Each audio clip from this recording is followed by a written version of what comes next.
Dear friends, मेरा नाम सुभाष चौधरी है और मैं भारत का एक सामान्य नागरिक हूँ।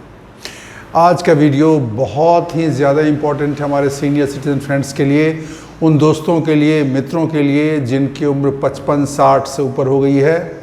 और ये खासकर ये वीडियो खासकर उन लोगों के लिए बहुत ही ज़रूरी है जिनकी उम्र 80 के ऊपर हो गई है, या जो लोग 80 के ऊपर जाना चाहते हैं और उस उम्र के पड़ाव में भी स्वस्थ रहना चाहते हैं, हेल्दी रहना चाहते हैं और खुश रहना चाहते हैं। देखिए, आप देखेंगे बहुत सारे लोग 80 साल के हो तो जाते हैं, लेकिन उम्र के साथ उनकी बहुत सारी समस्याएं उनको आने लगती हैं। मतलब वो ठीक से चल नहीं पाते हैं, चीज़ों को याद नहीं रख पाते हैं, उनका मूवमेंट स्लो हो जाता है, उनकी थिंकिंग प्रोसेस स्लो हो जाती है, चीज़ों को भूलने लगते हैं, दुखी रहते हैं, परेशान रहते हैं, डिप्रेशन और एंजाइटी के पेशेंट हो जाते हैं। और बहुत सारी बीमारियां तो रहती ही हैं, वो तो है ही। लेकिन आज हम बात करेंगे कि उन लोगों की बात करेंगे जो आप देखेंगे 80 साल से ज़्यादा उनकी उम्र हो गई, 80 साल, 82 साल, 85 साल, 90 साल, 88 साल, इतनी उनकी उम्र हो गई है, लेकिन उनका काम बिल्कुल जवानों जैसा है, 55-60 के आदमी के उम्र की तरह है। तो उनकी कौन सी ऐसी चीज़ें हैं जो वो कर पाते हैं, और सिर्फ दुनिया में मुश्किल से 5-7% लोग हैं वैसे लोग जिनकी उम्र 80 साल के बाद ये 5 काम कर पाते हैं जिसकी हम आज बात करने जा रहे हैं। ये काम अपने आप में कोई ऐसी बड़ी बात नहीं है, लेकिन आप जानते हैं उम्र बढ़ने के साथ उस पड़ाव पे जब इंसान 75, 80, 85 का हो जाता है, बहुत सी आसान लगने वाली चीज़ें उसके लिए बहुत कठिन हो जाती हैं। जो चीज़ें बिल्कुल सहज थी, सुलभ थी, आसान थी, बिना किसी तनाव के, बिना किसी विचार के किया जा सकता था, वो काम कठिन हो जाता है। जैसे किसी का नाम याद करना, कोई चीज़ ध्यान में लाना, कहीं बगल के दुकान पे टहलते हुए चले जाना, खुल के हंस लेना, ये चीज़ें जो बहुत आसान चीज़ें हैं वो एक उम्र के बाद ये कठिनाई हो जाती है।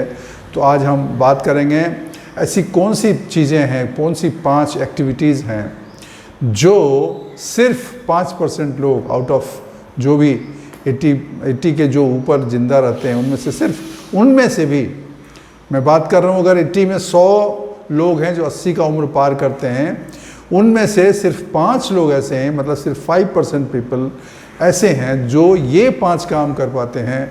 और ये काम कर पाते हैं मतलब वो फिट हैं, हेल्दी हैं, उनके स्वस्थ जीवन आगे रहने की संभावना काफ़ी ज़्यादा है। और सबसे बड़ी चीज़, वो बुज़ुर्ग होके भी, ज़्यादा उम्र होके भी ज़िंदगी का आनंद ले रहे हैं, खुश हैं, प्रसन्न हैं, उनके सारे ऑर्गन्स काम कर रहे हैं, फिट हैं और समाज का सहयोग भी कर रहे हैं, समाज में उनका योगदान भी रहता है। तो वो 5 चीज़ें कौन हैं, मैं आज उनकी बात करेंगे। आप अपने आसपास देखना, अगर आप 80 के ऊपर हो तो आप अपने को भी देख सकते हैं, लेकिन अगर आप 60-65 के भी हैं, 55 के हैं, 70 के हैं, 75 हैं, तो उन लोगों को ध्यान में लाइए जिनकी उम्र 75-80 के ऊपर हो गई है, 80 के ऊपर हो गई, 82 है, 84 है, 85 है। क्या वो लोग वो काम कर रहे हैं जिसकी हम बात कर रहे हैं? अगर वो कर रहे हैं तो आप समझिए वो दुर्लभ व्यक्ति हैं, और हमें भी अपने को ऐसा फिट रखना चाहिए कि दुर्लभ कार्य हम आगे अपने ओल्ड एज में कर सकें। तो दोस्तों, सबसे पहली चीज़ है कि क्या आप उस तेज़ी से उस चाल चल सकते हैं कि नहीं। आप देखें, पहली चीज़ जो है, मेरा कहने का मतलब ये है कि आप अपना वॉक जो है, अपने टहलना जो है बाहर सड़क पे, क्या बिना किसी मदद के, बिना किसी सहारे के, बिना किसी डंडे के, बिना किसी को हाथ पकड़ाए हुए आत्मविश्वास के साथ आप क्या चल पाते हैं? जैसे आप मॉर्निंग वॉक पे जाते हो, मैदान में वॉक करने जाते हो, या बगल के दुकान से दूध लाने जाते हो, या अपने पोते को लेके आप स्कूल छोड़ने जाते हो, क्या ये काम आप आसानी से कर सकते हो? क्या आपको किसी सहारे की ज़रूरत नहीं है? अगर आप ऐसा कर पाते हो तो आप उन गिने चुने 5% रत्नों में से हो, उन रत्न सीनियर सिटीजन्स में हो, जो बहुत कम लोग हैं। अभी सवाल ये है कि वो 5% लोग जो ये काम कर पाते हैं, इस उम्र में भी बिना किसी मदद के, किसी लाठी के, किसी इंसान की मदद के और कॉन्फिडेंस के साथ चल सकते हैं, कहीं जा आ सकते हैं, वो क्या करते हैं। ये भी हमें समझना पड़ेगा कि जो लोग अभी उस उम्र में नहीं हुए आए हैं वो ऐसा क्या करें कि उनका भी ऐसा गुण उनके साथ रहे। तो देखिए, अगर कोई व्यक्ति 80 साल में भी सामान्य गति से, तेज गति से सड़क पर आराम से चल सकता है, ये क्या बताता है? ये इस चीज़ का द्योतक है कि उस व्यक्ति का मसल पावर ठीक है। इसका मतलब ये है कि उसकी मांसपेशियां अच्छे से काम कर रही हैं, मांसपेशियां अच्छे से काम कर रही हैं। उसके अलावे उसका ब्लड सर्कुलेशन अच्छा है। ब्लड सर्कुलेशन अच्छा क्यों है? क्योंकि वो एक्सरसाइज करता है, वॉक करता है, उसको हार्ट की कोई प्रॉब्लम नहीं है, तभी तो वो तेज़ गति से चल सकता है, तभी तो उसका ब्लड सर्कुलेशन अच्छा है। इसका मतलब ये भी है कि उसे कोई भयानक बीमारी नहीं है, उसका शरीर स्वस्थ है। उसको अगर बीमारी है भी तो उसको वो कंट्रोल करके रखता है, और उसमें उसका नर्वस सिस्टम भी अच्छा है। क्योंकि सिर्फ जब आप ओपन रास्ते पे, सड़क पे चलते हो तो कुछ गाड़ी आ जाती है, कहीं आपको बाएं मुड़ना है, कहीं दाएं मुड़ना है, कहीं रुकना है, कहीं रोड क्रॉस करना है। ये चीज़ें, इसके लिए मेंटली आपको फिट रहना चाहिए, आपका ब्रेन का फंक्शनिंग बहुत अच्छा होना चाहिए। ये कोऑर्डिनेशन का काम है। इसका मतलब ये है कि उनका नर्वस सिस्टम अच्छा है, उनका नर्वस सिस्टम सही से काम कर रहा है। तो दोस्तों, आप अपनी नज़र दौड़ाइए, अपना ध्यान लगाइए और देखिए कि कौन से लोग हैं जो कॉन्फिडेंटली अपने घर से निकलकर और 1 किलोमीटर दूर कुछ सामान लेने के लिए जाते हैं और बिना झिझक के आराम से टहलते हुए कॉन्फिडेंस के साथ आ जाते हैं, लोगों से बातें करते हैं। वो कौन से लोग हैं? अगर आप उनमें से हैं या आप किसी को जानते हैं, बहुत अच्छी बात है। और अगर आप चाहते हैं कि आप उनमें से रहें तो मैंने जो चीज़ें बताई हैं वो आपको करना पड़ेगा। आपके मसल्स स्ट्रॉन्ग होने चाहिए, आपके हार्ट की फंक्शनिंग अच्छी होनी चाहिए, आपके घुटनों में, आपके उसमें ताकत होनी चाहिए, आपका बोन डेंसिटी अच्छा होना चाहिए, आपकी हड्डियों में सही ताकत होनी चाहिए ताकि आप चल सकें। और इन चीज़ों के लिए जो करना है वो आज से आपको करना है। एक्सरसाइज करना है, वॉक करना है, अच्छा खाना खाना है, हेल्दी फूड लेना है। कहने की बातें आप सब जानते हैं। पहली चीज़ तो इसका मतलब ये है कि क्या आप, वो जो व्यक्ति 80 साल के ऊपर है, क्या वो आराम से चल सकता है सड़क पे? 100 मीटर, 200 मीटर, 1 किलोमीटर चल सकता है बिना, पूरे कॉन्फिडेंस के साथ, बिना किसी सहारे के, किसी का हाथ पकड़े हुए, किसी डंडे के, बिना लाठी के चल सकता है क्या? ये देखना पड़ेगा। दूसरी चीज़ है, क्या उनको नींद अच्छे से आती है? नॉर्मली ओल्ड एज में नींद अच्छे से नहीं आती है, वो करवटें बदलते रहते हैं, उनको बाथरूम जाना पड़ता है बहुत बार, रात में 2 बार, 3 बार, 4 बार, बहुत लोगों को तो उससे भी ज़्यादा भी जाना पड़ता है, क्योंकि उनको बहुत तरह की समस्याएं हो जाती हैं और उनको प्रोस्टेट की समस्या होती है, प्रोस्टेट का ग्रोथ हो जाता है, और भी चीज़ें होती है, उनको तनाव रहता है, शरीर में जकड़न होती है। तो जो लोग 6 घंटा 7 घंटा एक नींद में 10-11 बजे सो गए और उसके बाद 6 बजे उठते हैं, 5 बजे उठते हैं बिना किसी ब्रेक के, ये बहुत बड़ी चीज़ है।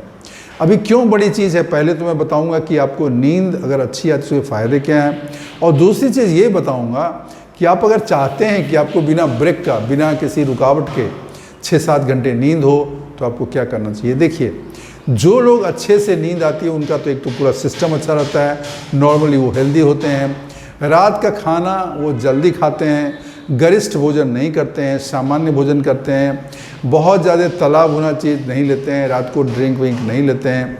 ये सब उनकी प्रॉपर्टीज़ हैं और इसके फ़ायदे वो होते हैं। फ़ायदा क्या होता है बता देता हूँ। अगर आपको नींद अच्छी आएगी तो आपका जो सेल्स है उसका ग्रोथ अच्छा होगा, सेल्स का रिपेयर अच्छा होगा। गहरी नींद आने से बॉडी का रिपेयर अच्छा होता है, नए सेल्स बनते हैं और आपका नर्वस सिस्टम बेहतर काम होता है। तो सुबह जब आप उठते हो तो पूरा फ्रेश उठते हो। अदरवाइज़ ज़्यादातर लोग, खासकर बुज़ुर्ग लोग जिनकी उम्र 70-75 से ऊपर है, 65 के ऊपर भी है, उनको मैं देखता हूँ कि वो बिल्कुल थके थके सुबह उठते हैं, उनको नींद ठीक से नहीं होती है, मन उनका उलझा रहता है, उनके मानसिक स्थिति ठीक नहीं रहती है, कुछ हल्का झिलमिल झिलमिल उनको दिखता रहता है, बहुत समय लगता है उनको नॉर्मल होने में। तो ये नींद होना, 8 घंटे 7 घंटे की नींद होना कि बिना किसी ब्रेक के, वो मुश्किल से 4-5% लोगों का ऐसा होता है। तो ये भी एक गुण है उन हेल्दी लोगों को, उन हेल्दी एजेड लोगों को, 80 से ऊपर के उन लोगों को जो ये कर पाते हैं, वो सिर्फ 5% 7% लोग हैं, बहुत रेयर लोग कर पाते हैं। तो आपको अगर नींद अच्छी आती है तो ये बहुत अच्छी बात है। अगर आपको बिना ब्रेक के नींद आती है, आपको बाथरूम ज़्यादा नहीं जाना पड़ता, 1-2 बार गए तो ठीक है, और आपको नींद अच्छे से आती है, शरीर में जकड़न नहीं है, ऐंठन नहीं है, तनाव नहीं है, तो ये सब चीज़ें अगर हैं तो ये आपके अच्छे स्वास्थ्य की निशानी है। 2 चीज़ें हो गई। तीसरी चीज़ है कि आपको मेमोरी फास्ट है, अच्छी है, मतलब ये आपने गुड मेमोरी। देखिए ओल्ड एज में जो मैं देखता हूँ काफ़ी सारे लोगों को, उनको बहुत पुरानी चीज़ तो याद रहती है, आज से जो 50 साल पहले हुआ, 40 साल पहले हुआ, 35 साल पहले हुआ, वो उनको याद रहता है। लेकिन जो शॉर्ट टर्म मेमोरी होता है, सुबह में क्या हुआ, खाना क्या खाया, चश्मा उठा के कहाँ रख गया, मोबाइल किधर रखा हुआ है, जो आदमी आया उसका पूरा नाम क्या है, मुझे कहाँ अभी जाना है, आज कौन सा दिन है, ये चीज़ें सामान्य चीज़ें हैं। लेकिन ओल्ड एज में इन सामान्य चीज़ों को करने वाला बिना किसी तरद्दुद के, बिना किसी हेल्प के, वो असामान्य है।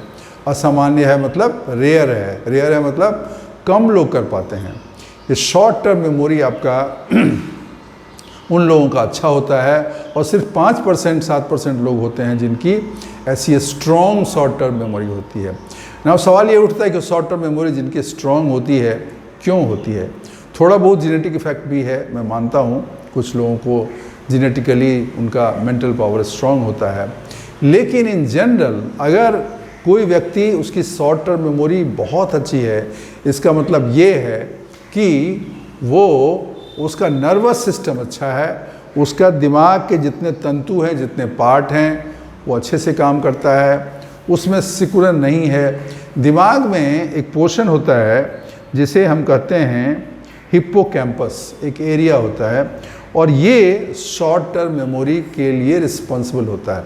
मतलब अगर वो एरिया प्रॉपरली फंक्शन करता है तो आपकी शॉर्ट टर्म मेमोरी आपकी अच्छी रहेगी, आपको याददाश्त अच्छी रहेगी, छोटी छोटी बातें आपको याद रहेगा, नंबर्स याद रहेगा, डेट याद रहेगा, डेट ऑफ बर्थ याद रहेगा, किसी की सालगिरह याद रहेगी, आज कौन सा दिन है वो याद रहेगा, कितने बजे कहाँ जाना है वो आपको याद रहेगा, जो आया है उसका क्या नाम है, किस पर्पज़ से आया, ये सारी चीज़ें आप एकदम रिकलेक्ट करके बता सकते हो।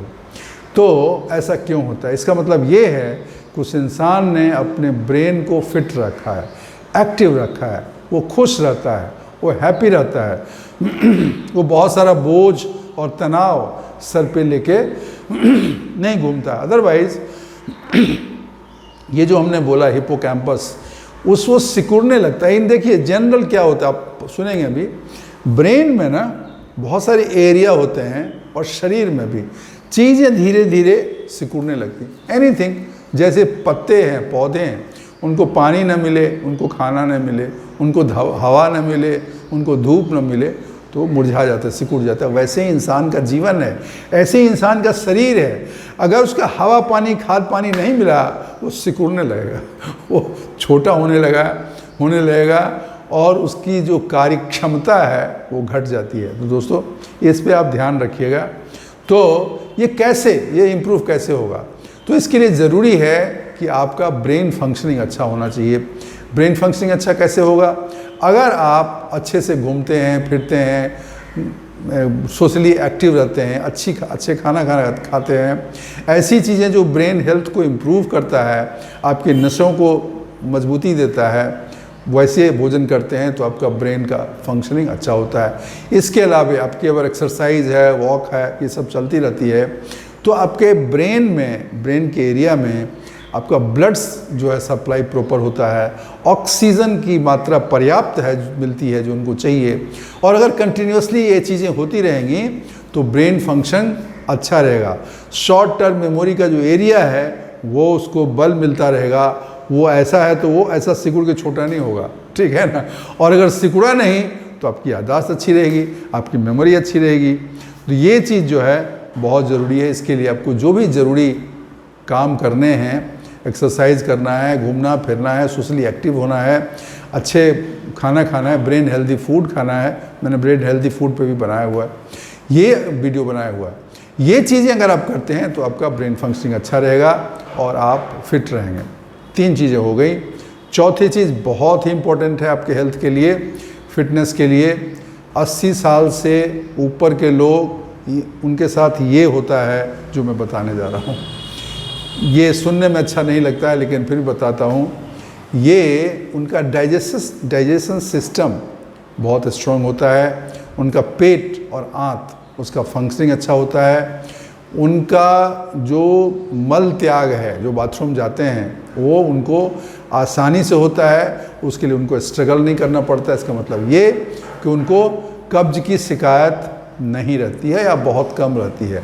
तो अगर शरीर में एक चीज़ ध्यान रखिए, अगर बॉडी में, इंसान के बॉडी में उसका डाइजेस्टिव सिस्टम ठीक है, अगर वो बाथरूम जाता है और मल त्याग आराम से हो जाता है, स्मूथली हो जाता है, कब्ज की शिकायत अगर उसको नहीं रहती है, तो आप समझिए 50% हेल्थ तो वहीं आपका अच्छा हो गया।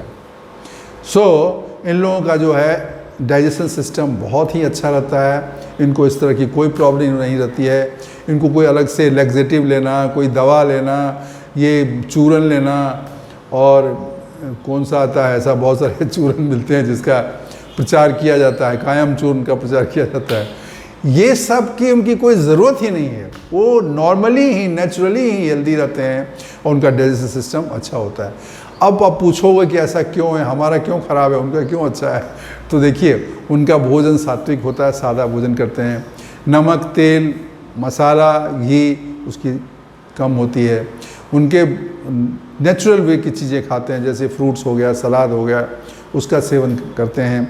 और अगर नहीं भी उनको मिला तो खाना जो उनका सादा रहेगा, रोटी चावल सब्जी, सिंपल, बिना ज़्यादा तेल मसाले के, सिंपल थोड़ा सा डाल के रोटी चावल।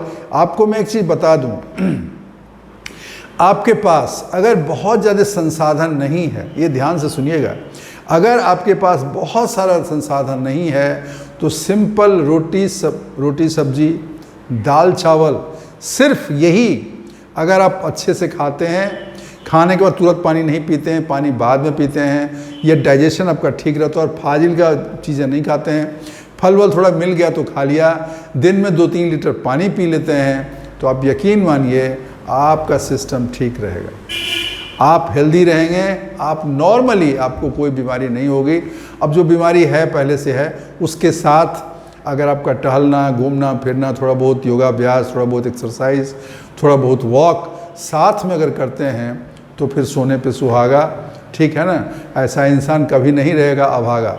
तो आप ये समझिए, इसको करिए, इसको करने से ही काम होगा, करने से होता है, नहीं करने से नहीं होता है, तो करना ज़रूरी है दोस्तों। तो ये जो है बहुत इम्पोर्टेंट है कि आपका डाइजेशन सिस्टम अच्छा हो, और ऐसे बुज़ुर्ग एज बढ़ने के साथ डाइजेशन सिस्टम भी उसकी वाट लग जाती है, वो भी सब खराब हो जाता है। और दिक्कत क्या है ना, उम्र के साथ इंसान का जीभ भी थोड़ा पतला हो जाता है, उसको ऐसे स्वादिष्ट चीज़ें, ऐसे मीठा कुछ देखेगा, आप जानते हैं ना, बुजुर्ग आदमी बैठा रहता है, घर में मिठाई आया, बहुत बूढ़ा अगर हो गया, 80-85 का हो गया, वो देखते रहता है मुझे मिलेगा कि नहीं मिलेगा, और मिलता है तो पा लेता है। आप पाइए लेकिन थोड़ा कम पाइए, है ना, उसके लिए ज़्यादा मन में मत रखिए कि मुझे मीठा खा लूँ, थोड़ा भजिया खा ले, थोड़ा बहुत खा लें लेकिन ज़्यादा नहीं, मतलब anything which is in moderation, थोड़ा सा हफ्ते में कभी कभार, लेकिन डेली का डेली, बहुत लोगों का रहता है डेली मिठाई खानी है, रोज़ भजिया करना है, रोज़ बर्गर खाना है, रोज़ ऐसा तली भुनी। बुज़ुर्ग लोग भी खाते हैं, ये मैं बता दूं, ऐसा मत समझिए कि बुज़ुर्ग लोग नहीं खाते, खूब खाते हैं। तो उनका डाइजेशन सिस्टम खराब रहेगा, सुबह जाएंगे बस जोर लगा के आ जाएंगे, हुआ कुछ नहीं। तो उस कैटेगरी के आदमी आपको नहीं बनना है, आपको उन 5% लोगों में से बनना है। और अगर आप हैं तो आप बहुत खुश, मतलब ये बहुत भाग्य की बात है, आप उन जो जेम्स है ना, वो मोती जो है ना, वो 5% जो मोती हैं बुज़ुर्गों में, उसमें आप शामिल हैं। तो ये ध्यान रखिए, ये 5वीं चीज़ हो गई। और छठी चीज़ इन सब के ऊपर और इन सब से महत्वपूर्ण, और ये अगर 4 चीज़ें रहेंगी और ये 5वीं चीज़ नहीं रही तो बेकार है। वो क्या है बताइए, सोच के बताइए। वो है ठहाका लगा के हंसना, खुश रहना, छोटी छोटी चीज़ों में खुश रहना। एक कोई बच्चा जा रहा है सड़क पे और उसको स्माइल किया, उसको स्माइल देख के आप खुश हो गए, आपके चेहरे पे मुस्कान आ गई। पोते पोती हैं या मोहल्ले के भी बच्चे, उनके साथ आप खेल लेते हो, आपके पास कोई आता है, आपसे मिलता है तो आपको मन से अंदर खुशी मिलती है। कोई शिकायत नहीं, कोई शिकवा नहीं, जीवन का बोझ इधर लेके नहीं घूम रहे हैं। अरे मेरा बेटा का ये नहीं हुआ, मेरा पोते का ये नहीं हुआ, मेरा ये पैसा इतना नहीं है, मैं क्या करूं। भाई साहब, टिकट कटने वाला है, अब तो शांति से रहो, अब तो छोड़ो ये माया जाल। तो जो इंसान ने इन माया जाल को छोड़ दिया, जिसने इस मोह माया को कम कर लिया काफ़ी हद तक, तो वो फिर स्वतंत्र है, उसका बोझ नहीं है। जब उसका बोझ ही नहीं है तो मन मुक्त है, हृदय शांत है, मन में पवित्रता है, विचार अच्छे हैं और जीवन के प्रति बहुत ही पॉजिटिव एटीट्यूड होता है। तो ये बहुत ज़रूरी है। ये 4 चीज़ होने के बाद बहुत लोगों में ये नहीं होता है। उनको मुस्कुराने में बहुत तकलीफ़ होती है, ठहाका लगा के हंसने में तकलीफ़ होती है। अरे भाई, इसमें पैसा नहीं लगता है। थोड़ा दुख में भी हो तो दुनिया को देख के खुश हो जाओ। तो ऐसे लोग दुनिया में खुशी खोजते रहते हैं और दुनिया के छोटी छोटी चीज़ों में भी वो खुश होते रहते हैं। उनका जीवन ऐसा है कि प्रभु ने बहुत कुछ दिया, जो दिया बहुत है। प्रभु ईश्वर तुम्हारी कृपा रही, अब बस ऐसे ही हंसते खेलते कभी निकल जाएंगे। और मज़ेदार चीज़ ये है, ऐसे लोगों की लंबी और उम्र और लंबी हो जाती है और हेल्दी रहती है, फिट रहते हैं, खुश रहते हैं। और जो चिढ़ा रहता है, चिड़चिड़ा रहता है, ये वो दुनिया रोता गाता रहता है आदमी। देखोगे ऐसे लोगों को, आप देखोगे वो बीमार भी ज़्यादा रहता है, उसका नुकसान भी बहुत होता है और जल्दी निकल भी जाता है वो। तो ऐसा नहीं रहना है, हमें उन लोगों में बनना है जो 80, 85, 90 साल में भी ठहाका लगा के हंस सकते हैं, दुनियादारी छोड़ दी और खुश हैं। जीवन में जो मिला वो मिला, जो नहीं मिला वो भी ठीक है। तो ये भी सही, वो भी सही, ज़िंदगी में जो मिला वो सब सही। तो ऐसा विचार रखने वाले बहुत कम लोग होते हैं। और अगर आप उनमें से हैं या आपके परिचितों में से कोई ऐसा है तो ये बहुत बड़ी बात है। दोस्तों, ये 5 जो गुण हमने बताए, ये 80 के ऊपर बहुत कम लोगों में ये 5 गुण का पाए जाते हैं। और अगर जिन लोगों में हैं तो आप उनको जाकर बताओ कि आप जो है वो चुने हुए हीरे हो, मोती हो समाज के, जो आप इस स्थिति में भी आपको ये खूबियां हैं। और ये लोग दूसरों को इंस्पायर भी करते हैं, दूसरे लोग देख के इनसे बहुत कुछ सीखते हैं। तो दोस्तों, ये आज हमने बात की ऐसे बुज़ुर्ग लोगों की, 80 के ऊपर लोगों की, जिनमें 5 खूबियाँ रहती है। और हमें कोशिश करनी है कि हम भी ऐसा बने, हमारी उम्र एक तो पहले 80 तक पहुँचे, उसके ऊपर जाएं, और हम ऊपर जाएं तो ऐसे ही ये 5 गुण हम में हों। उसके लिए जो भी प्रयास करना है, जो भी अभ्यास करना है, हमें आज से ही करना चाहिए, उसकी शुरुआत करनी चाहिए। दोस्तों, ये वीडियो बहुत ही इम्पोर्टेंट थी, मैं काफ़ी टाइम से सोच रहा था और आज ये मैं आपके सामने लेके आया। आपको अगर अच्छी लगी होगी वीडियो, सा कंटेंट अच्छा लगा होगा, विषय अच्छा लगा होगा, तो आप इसको ज़रूर लाइक करिएगा। चैनल सब्सक्राइब आपने किया होगा, अगर नहीं किया है तो अभी कर दीजिए और बेल आइकन दबा दीजिए ताकि आपको वीडियो जैसे ही रिलीज़ में करूं पहुंच जाए। और एक और चीज़ बताना चाहता हूं, मेरा सब्सक्राइबर ऑलरेडी 94,000 हो गया है। तो अगर आप लोगों का सहयोग रहेगा तो वो जल्दी ही 1 लाख हो जाएगा। आप लोगों की दुआओं का असर है, आप लोगों का सहयोग ही है। और मैं यही चाहता हूं कि मेरा ऐसा आपके प्रति जो भी मेरा कंट्रीब्यूशन है, मेरा योगदान है, मेरी जो भी खुशियां हैं, जो भी ज्ञान है, वो मैं आपके साथ हमेशा बांटता रहूं। आप भी खुश रहें, मैं भी ये ज्ञान और आपके साथ शेयर करके, ये नॉलेज, ये अनुभव शेयर करके मैं भी प्रसन्न रह सकूं। तो बस इतना ही। अगर हाँ, सब्सक्रिप्शन की बात हो गई, उसके बाद अपने दोस्तों के साथ शेयर ज़रूर करिएगा। कमेंट्स आपके बहुत अच्छे आते हैं, काफ़ी मुझे अच्छा लगता है, और पॉजिटिव कमेंट्स आते हैं और एनालिटिकल कमेंट्स भी आते हैं। ऐसे भी कमेंट्स आते हैं जो मुझे सोचने पर मजबूर कर देता है। तो ऐसे कमेंट्स का भी मैं स्वागत करता हूं। तो अपने कमेंट्स भी डालिएगा इससे पता चलता है कि हमारा इंटरेक्शन सही ट्रैक पे चल रहा है। इसका मतलब ये है कि आप उस चीज़ को ध्यान से देख रहे हैं और आपका भी उसमें योगदान हो रहा है। तो दोस्तों, आज के लिए बस इतना ही। थैंक यू, शुक्रिया, धन्यवाद।